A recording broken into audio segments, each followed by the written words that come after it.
Morning, Rebecca. How are you today? Good. And yourself? I'm fine, thank you. Wonderful. Morning, Kelly. Good morning.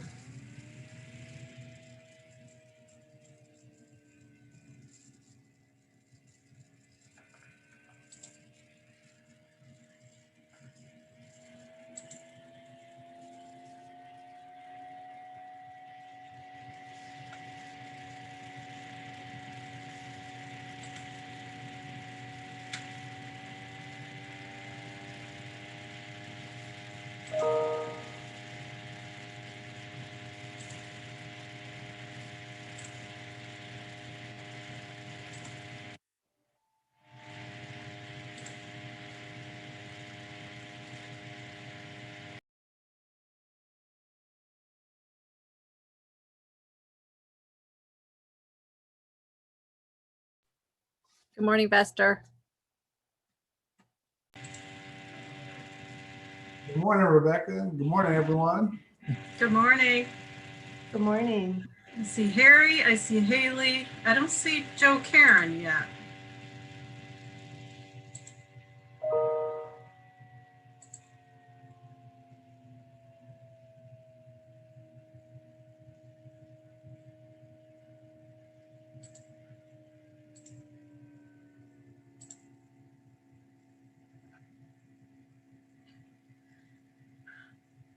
And I see Jessica, we are live on YouTube. Is that correct right now? That is correct. The stream has started. Thank But you. we've got about 2 minutes. Thanks. And if everyone can, please keep yourself muted if you're not speaking. That will help with any feedback and background noise. So thank you for that.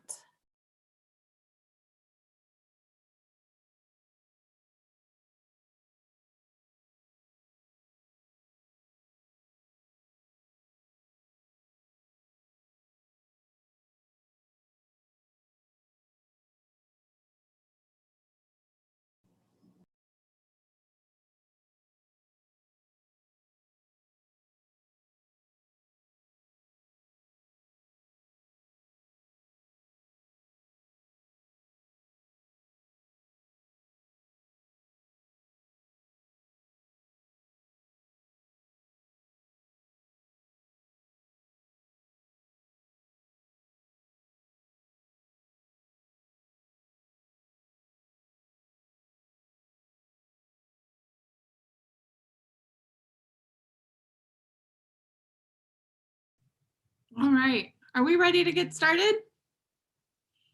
How's everyone feeling? Well, I am so excited to welcome everyone to the local government State of the Community presentation today. This is a great opportunity for us to hear from local leaders throughout Calhoun County about what we accomplished in 2020 and what's to come in 2021. Jessica, if you want to move to the next slide, we will introduce our speakers. So this is who we have speaking today across the Calhoun County from each of the different cities. I'll remind folks, if you have questions for us during this feed, that's great. Please put your questions in the chat or in the stream feed. If you're on YouTube, you can put them in the comments. We're going to gather all of these questions and answer them at the end of the program, or if we don't have time, we'll post them to our websites. So definitely, please let us know your questions. And so we are going to go ahead and get started. If you want to go to the next slide, we're going to watch a quick video.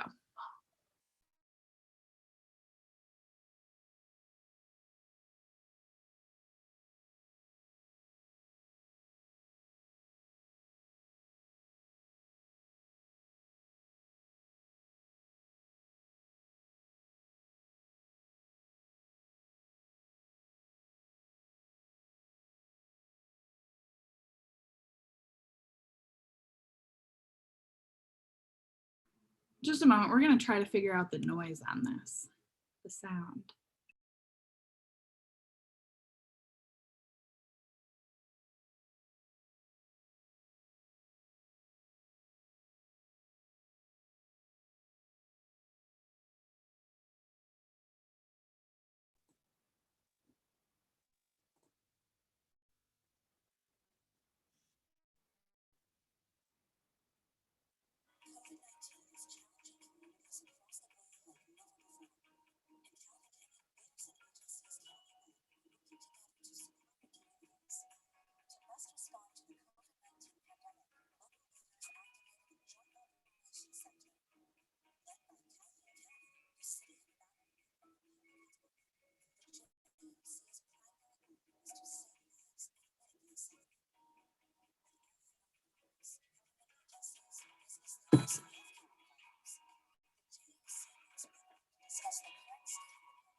Okay, sorry about the volume on that. We'll link it in the comments afterward. We tested this beforehand and it worked okay. So, but that was, we worked with Bluefish in Marshall to create this video back in July of 2020 to really introduce the community to the countywide pandemic response.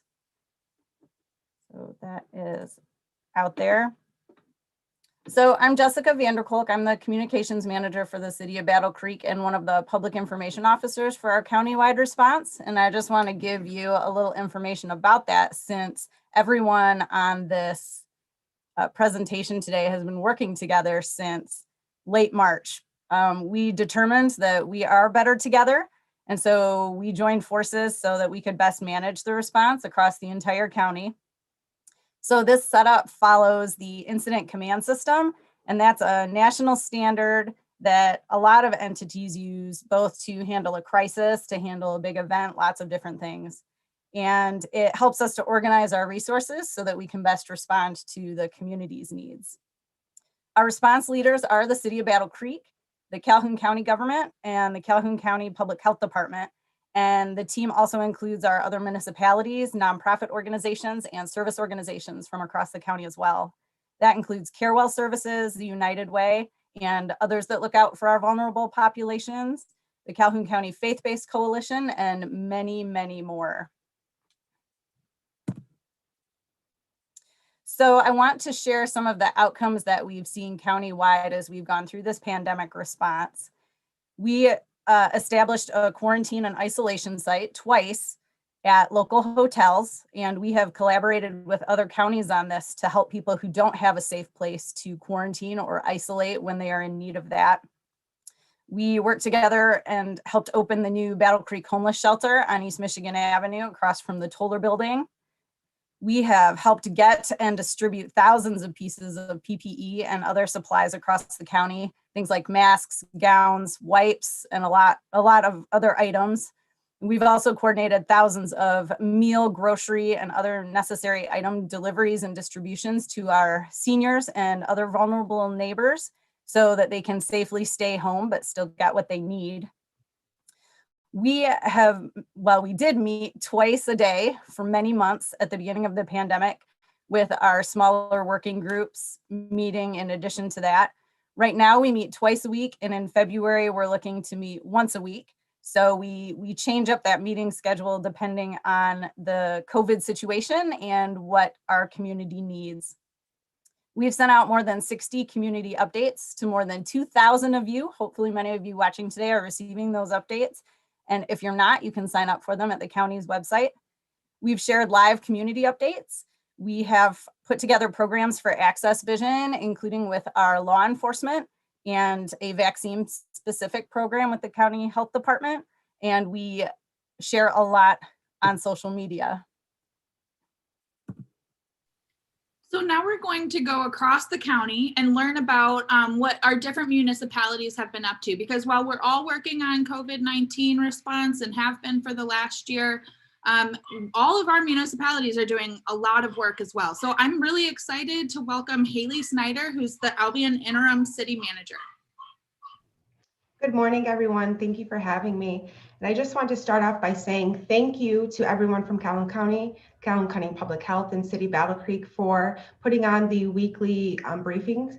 That has been a great resource to be a part of as we navigate through the ongoing health pandemic. So I just want to say thank you to everyone. And I would just like to highlight some of the successes for the city of Albion. Albion was the 39th community to be certified as a redevelopment ready community. This is a formal recognition from the state of Michigan that our community has developed effective development practices and tools. So we're excited to have this certification. In partnership with the Calhoun County Land Bank Authority, the demolition of the Union Steel building. This is very exciting to have such a large blighted structure removed from one of our residential neighborhoods. So we're very excited for that partnership and to have that building removed. The Brick Street Loft project resulted in 7 market rate apartments located in our downtown district. Again, this is exciting to add another housing option to our Albion community.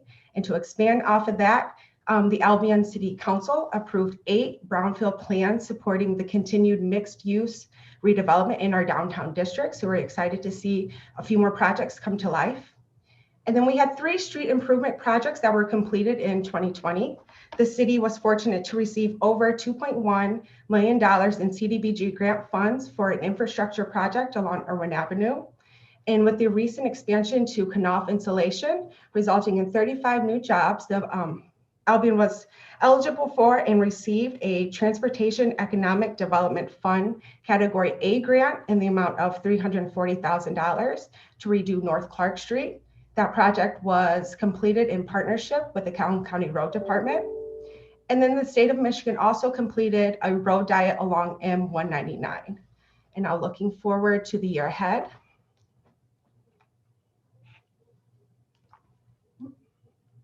We are excited to announce a partnership with the Battle Creek YMCA to provide all recreation programs for the city of Albion. This partnership will kick off next week, so very exciting times.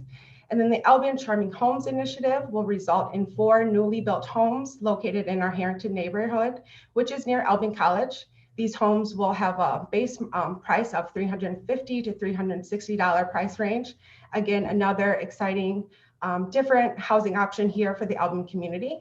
And we have 1 major street improvement project scheduled, 1st, 2nd, 3rd, Hartwell and Wild Streets.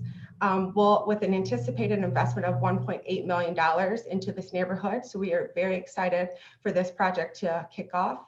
And then the city will be working to update the current 5-year comprehensive plan, as well as our current 5-year parks and recreation plan. And that is all I have. So exciting things coming for the city of Albion. Haley, thanks so much for sharing with us. This is really exciting. So we're moving through the county alphabetically. So next we have Rebecca Fleury, who's the city manager for the city of Battle Creek. Go ahead, Rebecca. Thanks, Lucy. I appreciate that. And great job, Haley. It's really hard to follow all of the great things that are happening in Albion, but I'd like to echo what Haley said. And a big thanks to all of our colleagues and elected officials across the county. This has been quite a year, 2020, and it's really pulled us together and shown us all really how much more we can accomplish when we work together. So thank you very much to all of my colleagues. 2020 brought a new set of elected officials in Battle Creek. And we have a lot of firsts with this current city commission. Mayor Mark Benke was the first mayor to be directly elected. This is also the first commission that we have 7 females and 2 males, and we have one of our most diverse, if not our most diverse commission. So really excited to work with Vice Mayor Katie Ferris, who is an at-large commissioner, new commissioner Carla Reynolds, who is also at-large, and a returning commissioner at-large Sherry Sophia. We welcomed a new Ward 1 commissioner with Kristen Blood, a new Ward 2 commissioner with Janasia Morris, and I would imagine she is our youngest commissioner of record. We welcomed a new Ward 3 commissioner, Commissioner Bonica Herring, as well as a new Ward 4 commissioner, Kathy Zenda Wilson. We welcomed back Ward 5 Commissioner Jim Lance. I would say this commission has certainly hit the ground running with a lot of items to consider, and I expect 2021 will be just as busy. Next slide, please.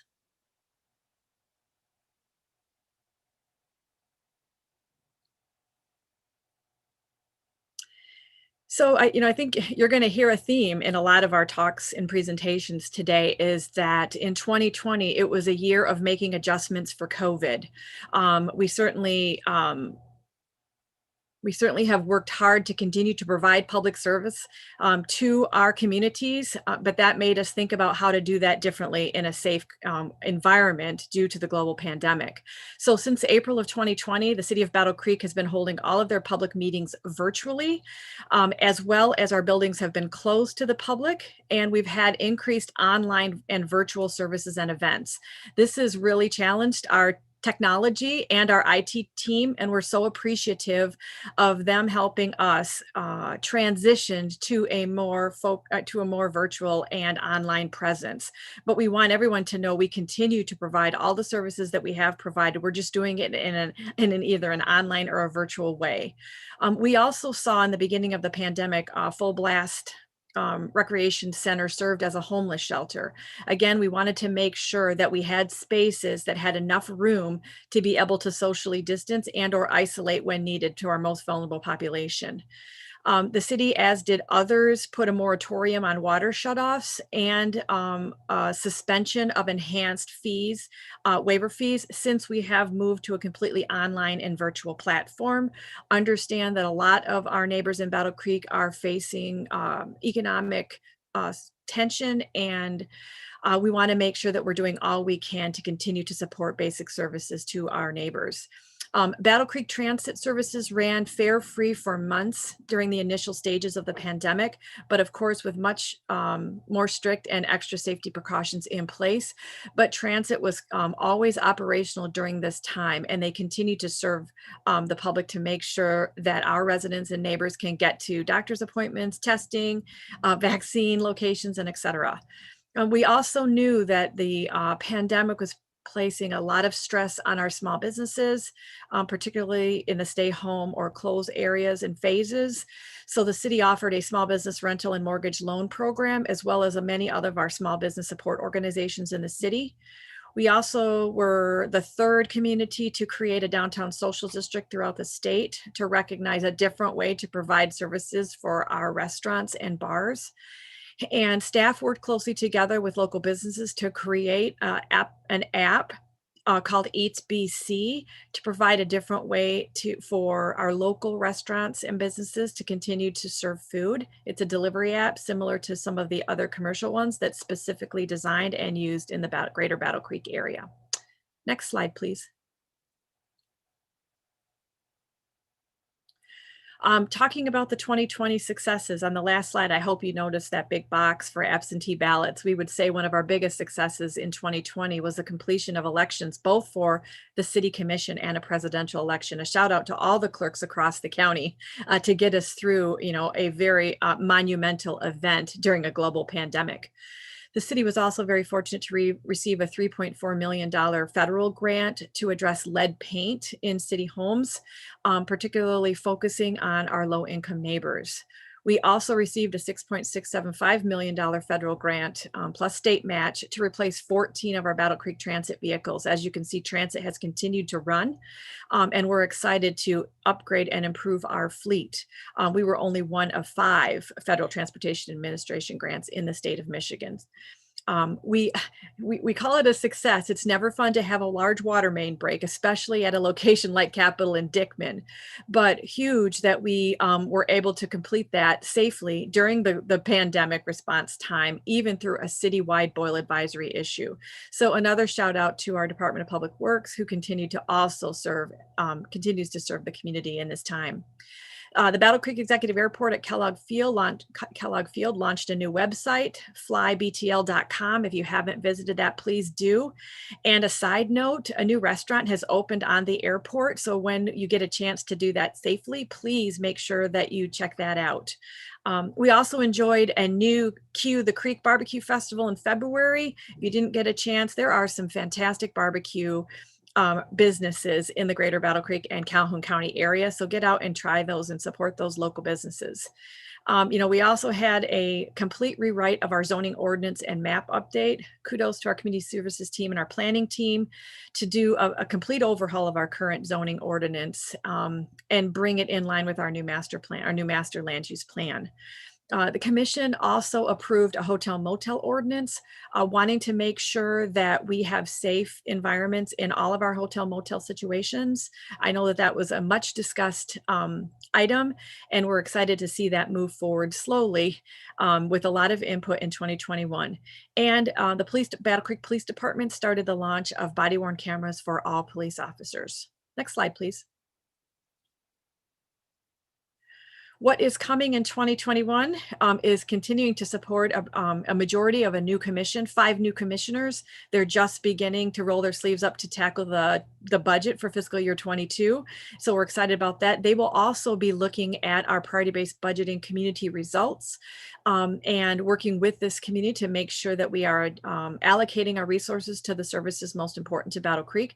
And so we're excited to go through that process early in 2021.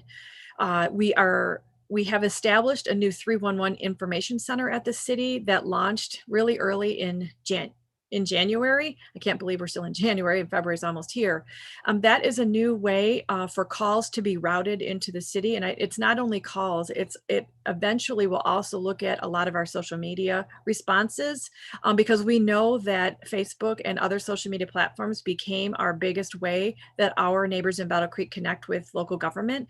And so we want to make sure that we're responding in the best way possible. So we are looking forward to advancing the work in the 311 Information Center. I already mentioned that we'll be going through our priority-based budgeting, community results and definitions with our community, with our staff, and with our elected officials. Another big thing in 2021 for us is we will be transitioning to Republic Services for residential curbside waste. That is a big change for us. It's a new company. We're excited to work with them, a new company for Battle Creek. We're excited to work with them. There are some changes that will come with that transition, and all of that information can be found at the city's website. So please take a look at that because that will affect every neighbor in the city of Battle Creek. We also will be implementing an equity audit of city systems in 2021. It will have a specific focus on our HR and police departments, but we expect it will take a look at all of our how our internal systems and our external systems interact with the community. You will see a commission workshop next week on a proposed roundabout at Emmett Street and North Avenue. That is an intersection that has long been studied, and we've had some tragedy in that particular intersection. So we want to make sure we're looking at all of our possible traffic calming and safety options in that particular area. So those discussions are advancing. We are also working through a countywide public transit pilot project. I know that Calhoun County and many of the municipalities has been looking at transportation as a really big issue that we need to lift up in 2021 to hopefully find and fill gaps in the transportation system that we currently have. We continue a lot of economic development work in the city, including expansion of our common areas and social districts, but also we're seeing our development projects in the downtown and other areas advance in 2021 as things begin to open up a little bit more. And we want to work as closely as we can, as directed by our elected officials, that we need to really clarify and continue to promote community engagement for all the decisions that we make as a community. So thank you very much. And I think I turn it back to Lucy. Thank you very much. I'm really excited to hear from Rebecca and then introduce Mayor Joe Karen from Marshall. Good morning, everyone. Thank you for having me today. I'm always excited to share what's happening in Marshall. I also wanted to just take a moment and thank the county for your efforts and resources throughout the pandemic and for events like this that just help bring us together so we know what's happening in our surrounding communities. So thank you for that. So some of our 2020 successes. In summer of 2020, we replaced undersized, outdated water mains and repaved Michigan Avenue in our downtown area. So that was something that we had been working on for a long time. It's nice to have a new paved area in our downtown, and we were also able to work with Consumers Energy for that project. They also replaced all the gas mains going to the downtown building. So we wouldn't have to pull up the road again after it was freshly paved. So that was a great project, and it really improved our downtown. Also, last summer, we completed a $400,000 Ketchum Park Pavilion project.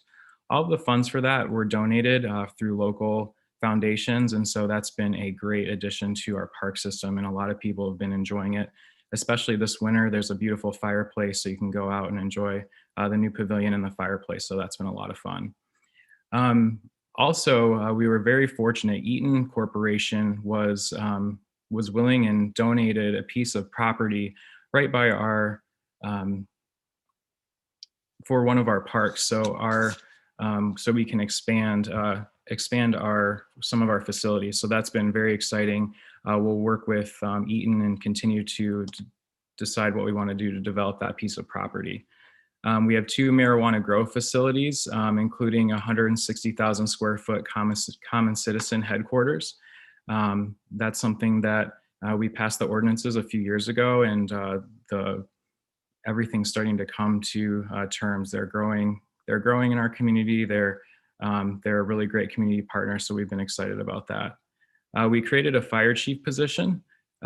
We also hired a new director for the Marshall Area Economic Development Alliance. His name is Jim Durian. He started a few months ago and has really hit the ground running, working with different businesses, especially in our downtown. So we're excited to have him on board and excited to see what we can do to continue to develop our local businesses.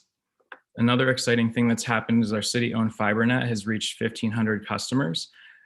We're fortunate. There's not a lot of municipally owned services like that in the state of Michigan. So this has been a great service to not only our area residents, but also the businesses, and is a reason for people to want to move to Marshall and start businesses there. So we're continuing to grow that service, but it's been very successful so far.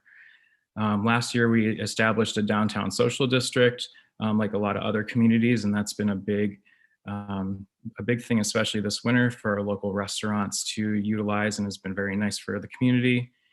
And then MEDA, as well as local investors, have really raised and donated over $130,000 to help our small businesses weather the COVID crisis. So that's been extremely nice from different members of our community, helping our small businesses, and we're very fortunate to have that.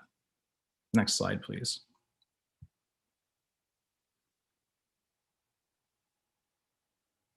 All right, so coming up in 2021, this last election, we had a voter approved millage for 2.5 mils for a 3-year road construction project. So we're obviously extremely excited about working towards this. This will help replace over 25% of our local roads. So this is a huge undertaking that the city has, but we're of course appreciative of the support from the community and excited to improve that infrastructure. Council also approved a single hauler waste contract with Granger Services.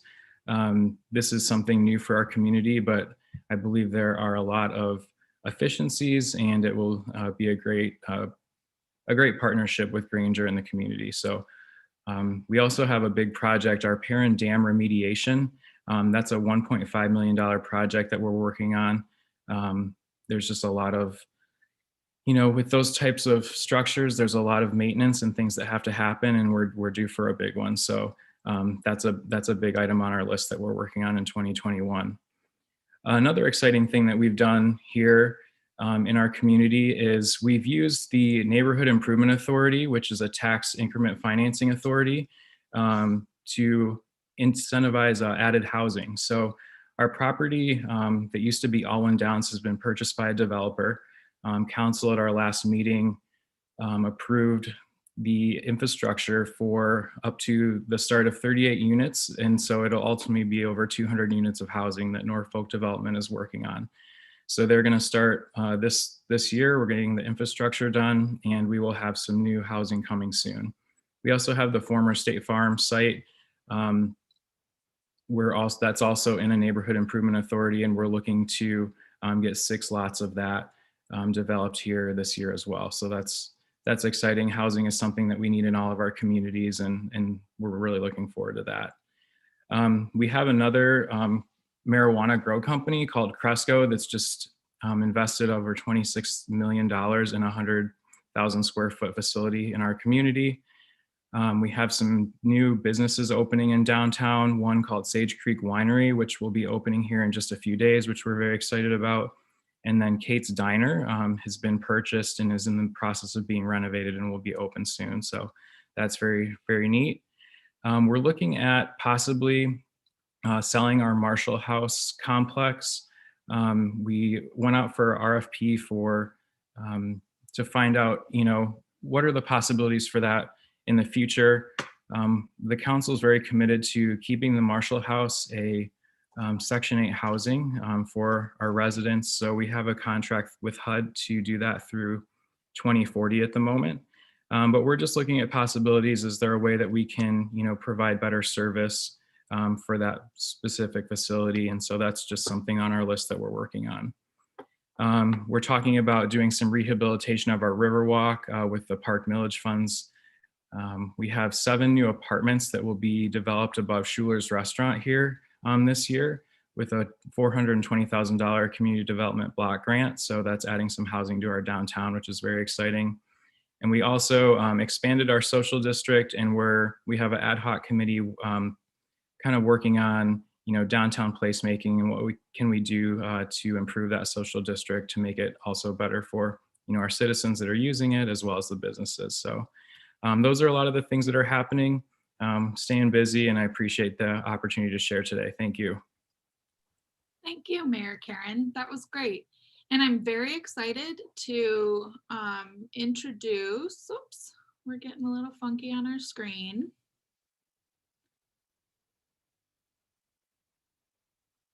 Can we pull back up the presentation? All right, next we have Vester Davis, who's the Springfield City Manager. I'm excited to introduce you, Vester. Go ahead. Well, thank you, Lucy. Thank you for the opportunity too. And wow, there's so much good stuff happening in Calhoun County. I feel like I've just gone back to school and got an education on Calhoun County. So hats off to you all the good stuff that's happening.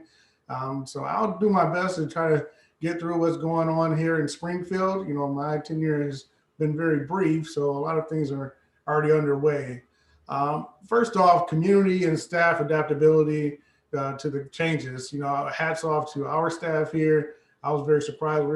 We're small but mighty, I would say, and making our changes, and the community has responded positively as well. Also, I wanted to highlight in 2020 our supported regional community health and wellness efforts to address COVID. And that was more so my hats off to where we started at with the JIC and the JAC operations. That was something that I think has been very beneficial for smaller communities like Springfield. That organization and cooperation does not exist in certain areas of the state. So very great job there. Another success that we had here in the city of Springfield was the completion of our zoning ordinance rewrite. We really wanted to get our zoning ordinance to mesh with our master plan so that we can realize a lot of the things that the community wants or needs. So zoning, we felt like that was something that's very much needed. And we have a really interactive map. So now we are able to allow developers to check in on their zoning and development plans around the clock. It's not, you have to wait until, we're open for business. So that was a really good success for us, a really good outcome.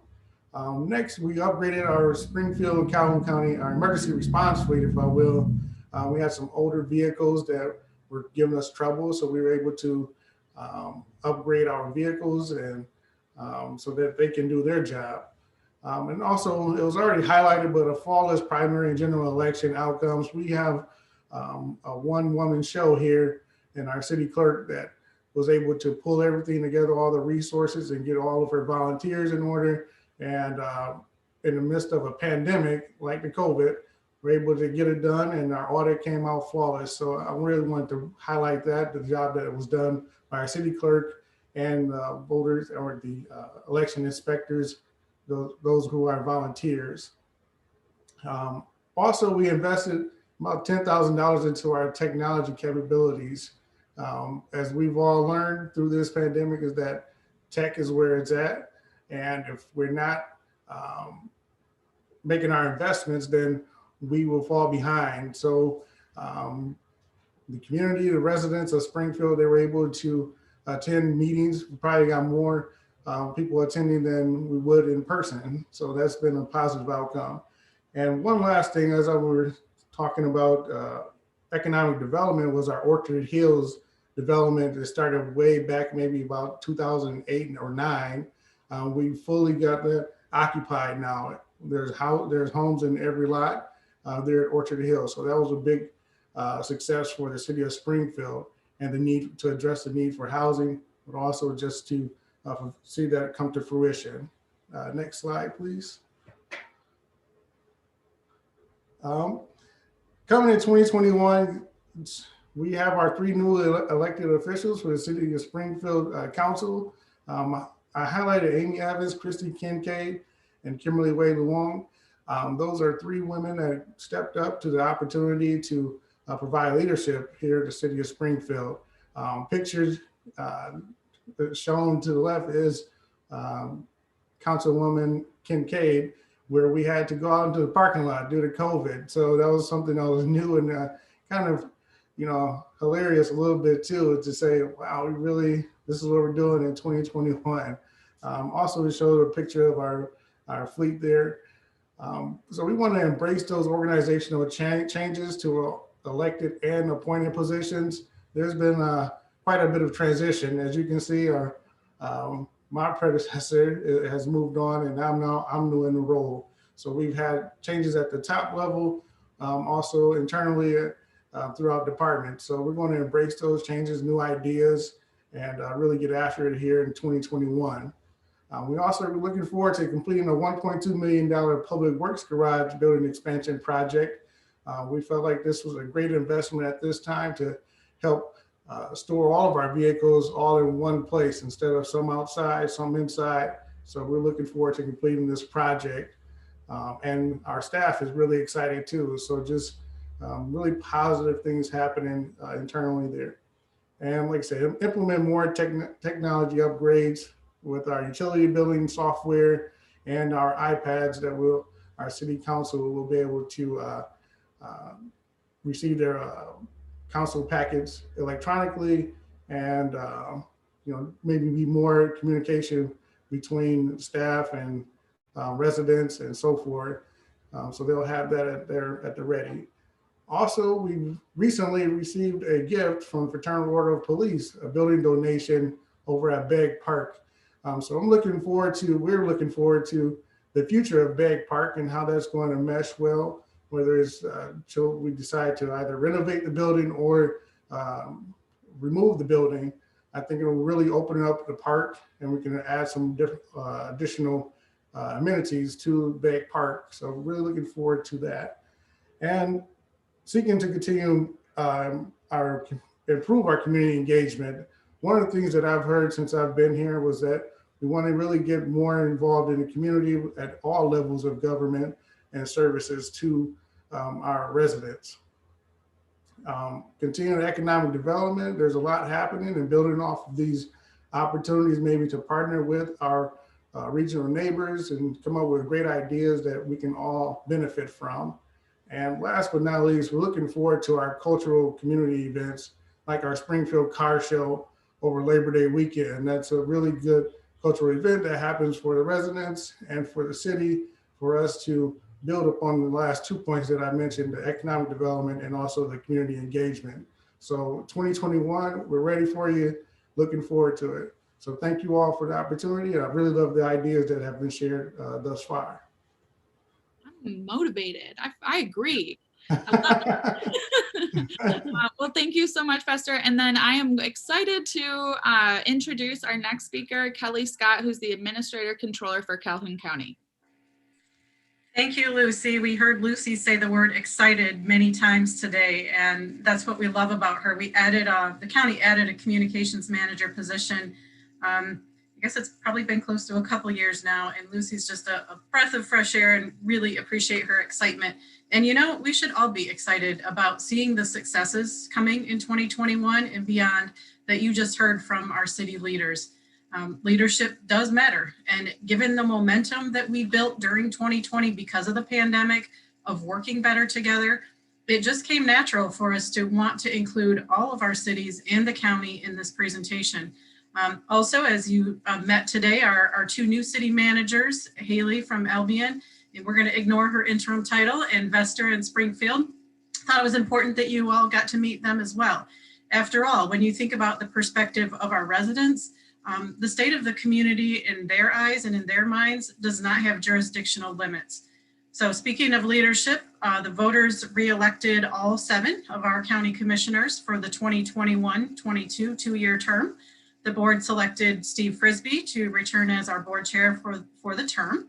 And for this year, Commissioner Gary Tompkins is serving as our vice chair, replacing Commissioner Kathy Suvetti, who always stands out as a leader, and I'm sure she will continue to do so as this group governs the county through their policy and budget adoption. Our commissioners also serve on nearly 50 boards and committees, both within county government and outside of county government. Next week, the board will make those appointments for the next 2-year term. We're also welcoming back all of the 4 countywide elected officials that chose to run again this term. So our clerk and register of deeds, Kimberly Hinckley, prosecutor Dave Gilbert, Sheriff Steve Hinckley, and treasurer Brian Winsauer. We're also welcoming our new water resources commissioner, Ron Smith. Next slide.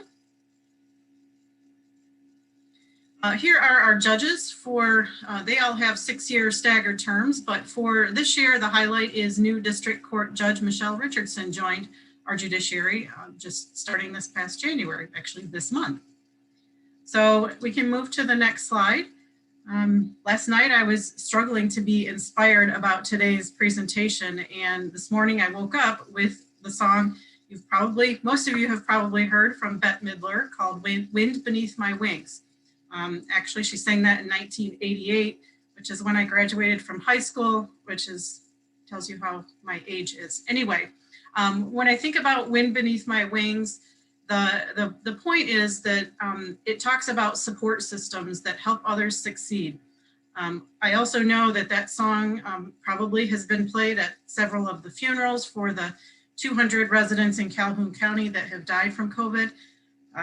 That part makes me sad, so I'm going to move on and turn it into positive.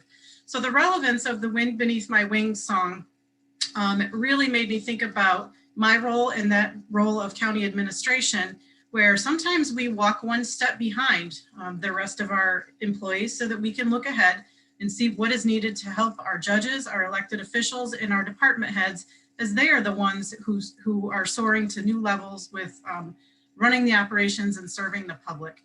That song also has relevance to how I sometimes view the county's role in supporting our other local governments, our cities, our villages, our townships, the nonprofits, and our business sector.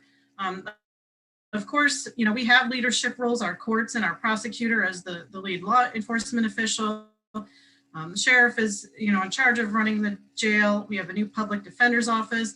We have a pretty prominent role in ensuring safety and justice, and that's what we spend more than 2/3 of the county's taxpayer dollars on. But even when we're not the lead agency in other initiatives, we can often facilitate unity and bringing different opinions together for the good of our residents. As you've heard from today's presentation, when it comes to the downtown development projects, new housing, other exciting things that the cities are working on, that is mainly happening under the direct leadership of the local governments. The county can often serve as fiduciary for important economic development grants. We're working on a couple right now. We also, a lot of times we talk about township and other governments having gaps in the services that they're equipped to provide. And honestly, that's what county government was created for back in the day. So that's just the framework to set the stage when we think about 2020 and the adjustments that we've made. With some stories you may have seen in the media, I chose to use the word resilient to describe our county government. I did not steal that from Governor Whitmer. I'm pretty sure I said it before she has. And also the word persistence. So just like all other large organizations throughout the county, we experienced COVID-19 impacts with our employees. We have 60 or so to date that have tested positive, and nearly 200 were exposed in some manner. The jail, the juvenile home also cared safely for inmates and youth who were detained, and as 24/7 services, they kept operating throughout, even with those individuals testing positive and being exposed. I can assure you that our facilities have been adapted to be safe and to maintain distance for as long as we need to between visitors and our staff. And we are positioned now to continue to ensure that the public has whatever access to county government that they need and they want. So when I think about how our county leaders really stood out as heroes over the past year and were the wind beneath our wings, here are some examples. Our Chief Judge, Mike Jaconet, and our court administrators did not sit around and accept the lack of a state-provided electronic filing system as an excuse to prevent people from getting justice served. even during the stay-at-home orders. They developed their own system and worked with our IT staff to put in place virtual court proceeding methods so that the courts have been fully functional, except of course for jury trials throughout the pandemic. Our treasurer, Brian Wensauer, wanted to make sure that the public was able to continue to interact in the way of making payments to the county. And so he installed locked payment boxes outside our county building, not just for his office, but to benefit all county departments and to provide a safe way for our residents to make those payments without having to enter our buildings. We now have a similar box at the Justice Center, and of course that will remain into the future. Our clerk, Kimberly Hinckley, who by the way was new on the job last spring, worked personally and with her staff. She coordinated schedules and really made sure that our residents could get their vital records when they needed to fight some unemployment fraud claims. She made sure that land record transactions were recorded timely to keep our real estate market going. And I definitely echo the remarks by Rebecca, and I saw in chat to acknowledge the tremendously successful efforts of the county clerk and all of the local clerks to hold such a large election last fall under these pandemic conditions.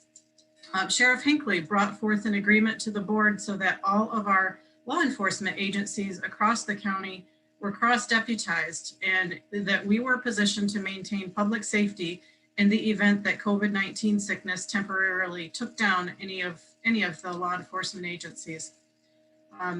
For our part, the Board of Commissioners put in place, even before we had the first case of COVID in Calhoun County, an administrative authority for my staff to adapt policies necessary to support our staff. And we sort of anticipated the stay-at-home orders. So these included putting in place paid time leave for COVID sickness and childcare needs when the schools were closed or virtual.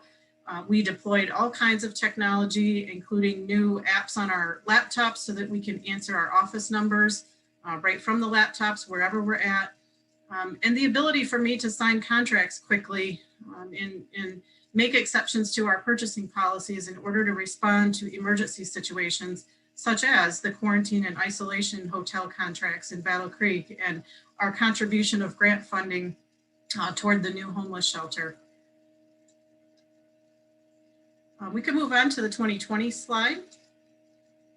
And Lucy is working with across the county to create annual reports that will soon be on the county's website.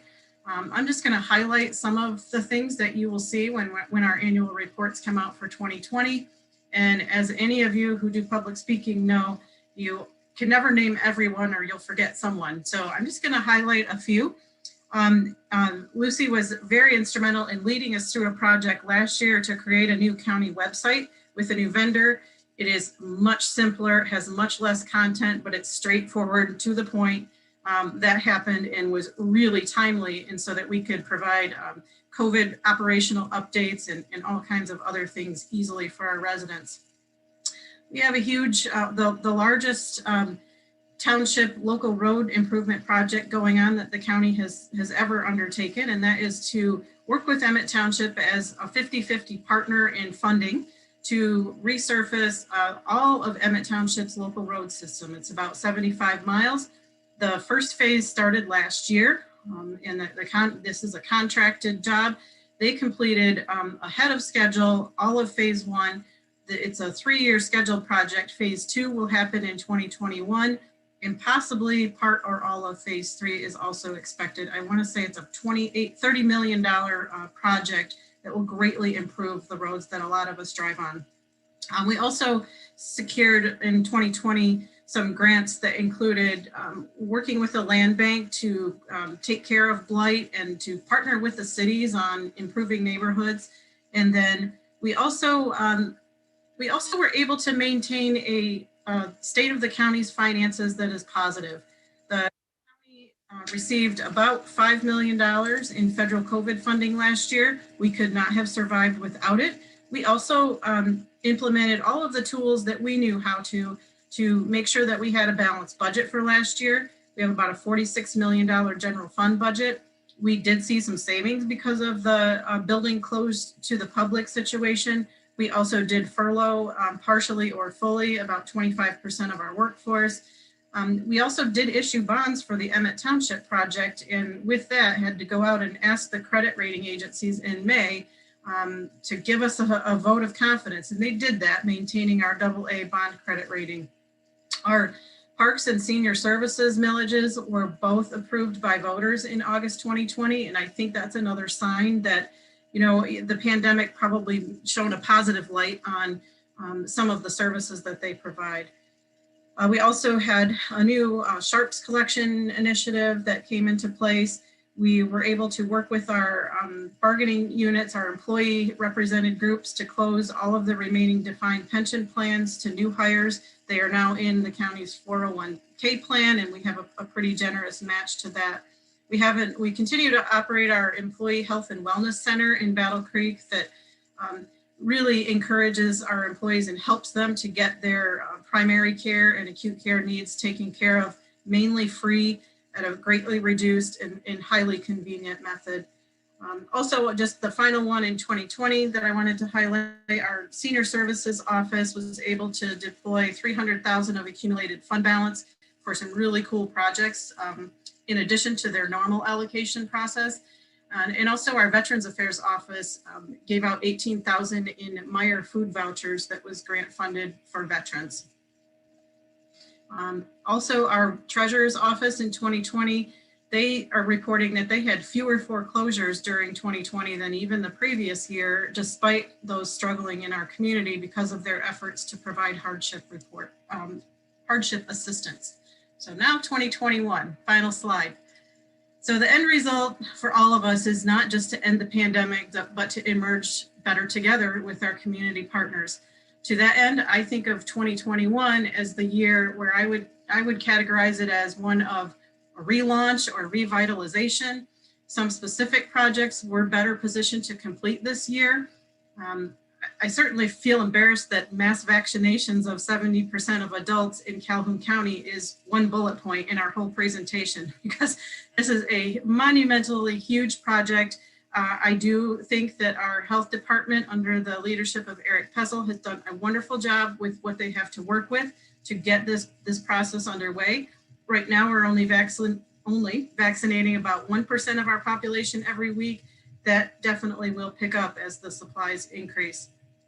We also, based on grant funds and the parks millage, will be doing a lot of work to improve the county parks, Kimball Pines being the one that you'll notice the most. The final step in addressing our unfunded liabilities, which is a huge legacy cost that a lot of local governments have, is to issue pension obligation bonds. We're working on that this year. And then, as you've heard everyone mention, technology solutions are just the way of the future, and the county is no exception. You'll see better ways, more options to help the public do business with the county.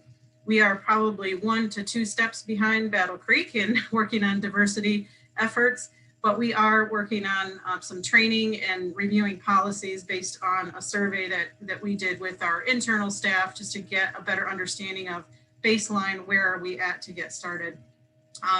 The city of Battle Creek also is soaring ahead of everyone with some really large grants for them to be able to improve public transit. The county did pay for a pretty expensive survey last year, consultant study about creating county-wide public transportation. We know that that's a barrier to a lot of successes for our residents, and we will revisit that and make sure that we continue to work with our cities to make that happen. We also, just to end, this cooperative relationship with the cities and townships and villages, including trying to offer some new planning and zoning services for local townships, is underway in 2021 under the leadership of Jen Bamba and our Community Development Office. In closing, I really want to thank the Battle Creek Chamber of Commerce for previously hosting our State of the Community address in previous years. We value their leadership, and I think it worked well this year for them to focus on economic development and for us to take advantage of the situation where our participation is not limited by the size of the room, and we could include all of our local communities and focus on governmental initiatives. I want to thank everyone who has taken the time to volunteer in all of the COVID response efforts, to participate in our Joint Operations Center and those work groups. and for listening today. And then finally, and also thank you to Jessica for facilitating this meeting as well. And as always, the City of Battle Creek for providing the technology to support all of our COVID response efforts. And finally, thank you to all of our frontline workers, our essential employees. A lot of people have worked together over the last year and have worked to put this event together today. And we know, again, you can't name them all, but there are health workers, public safety, IT, many people who have remained in the background, providing the wind beneath our wings. So they are all my heroes, and we may have a few minutes now for Q&A. Yeah, that's what I was thinking. I think we have some time for a couple of questions. So I'm going to go over some questions that were sent to us beforehand, when we promoted this event, we provided the ability for people to send in questions. So these are some of the questions that we received. The pandemic has been a lesson on how the economy depends on accessible healthcare, especially for women. Has there been any talk about whether you can improve childcare options in the future, even beyond quarantine and the pandemic? Any thoughts from our speakers on this topic that you'd like to share?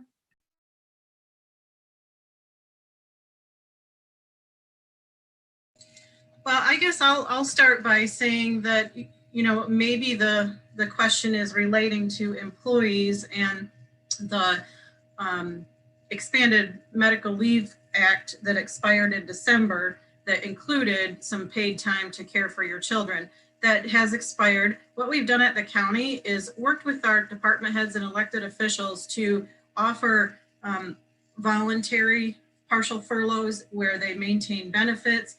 Definitely the remote work option is in place to help with childcare needs. Beyond that, I think, you know, there's also the question about is the community offering increased childcare options for people who are able to pay for or to take their children out of the home. And I do not have an answer for that. Potentially the city managers may.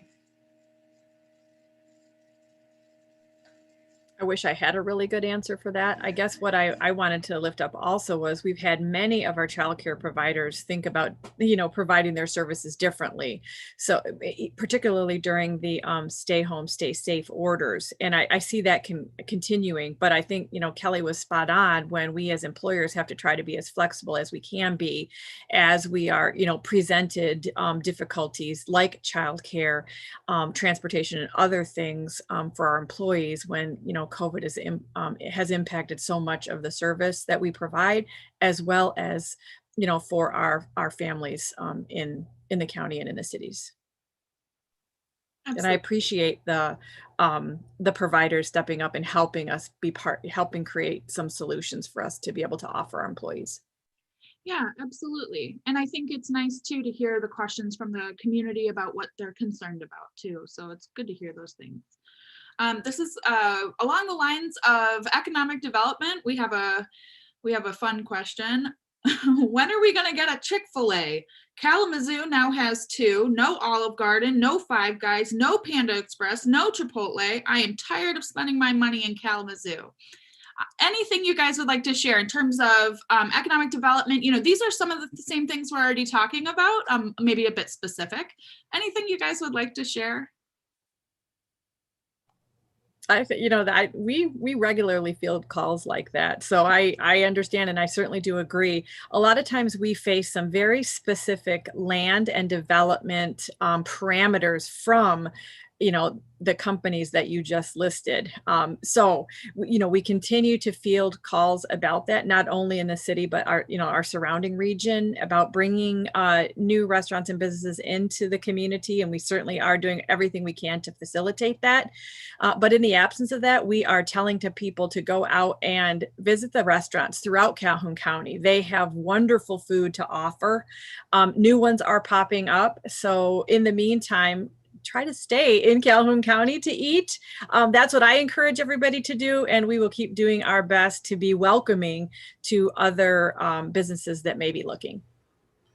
I would just like to add, visit Thunderbolt Chicken drive-through in Springfield, 3905 West Dickman Road.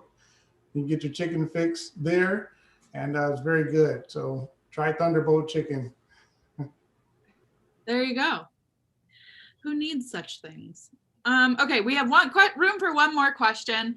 And this one is, I'll read the question. What will you support the Save Our Stages campaign? The Music Factory is an excellent venue and deserves protection. So this is related to Save Our Stages in terms of music venues during the pandemic. So I think that this really speaks not just to, you know, restaurant help during the pandemic, but a lot of different organizations that are definitely hurting right now. Can you talk a little bit about, you know, how are we helping businesses? What options do businesses have, you know, that sort of thing during the pandemic? I think countywide, we have a lot of great economic development professionals that can be supportive for a variety of businesses, whether it's directly through our municipalities or through organizations like the Chamber and the economic development organizations, Battle Creek Unlimited and things like that. But we definitely understand that the arts and culture are incredibly important for communities. They're important for each of our cities, townships, villages, and for our county. So there is a lot of small business assistance that we're seeing coming through the federal government, to the state government, et cetera. So I would encourage anybody who has needs to reach out to either your local municipality or your economic development agency or the chamber to see if they might connect with those particular resources. But definitely we support arts and culture, and we want to include that and lift them up and support them during this time because we understand they're feeling the pinch during COVID as well. Absolutely. Thank you. Well, that's all that we have. Is there anything else that our presenters want to share today before we sign off for the day? Thank you all very much. Haley, do you have something you'd like to share? I just wanted to say thank you to both Lucy and Jessica for putting this together and extending the invite in. Just grateful to participate and look forward to working with all of you. Yeah, I think, you know, like we've said, the way that we've all come together during 2020 and into 2021 is really special. And I think that it comes across in how we're able to do things. So I really appreciate everybody. Thank you all so much. This was a great program and have a great rest of your day.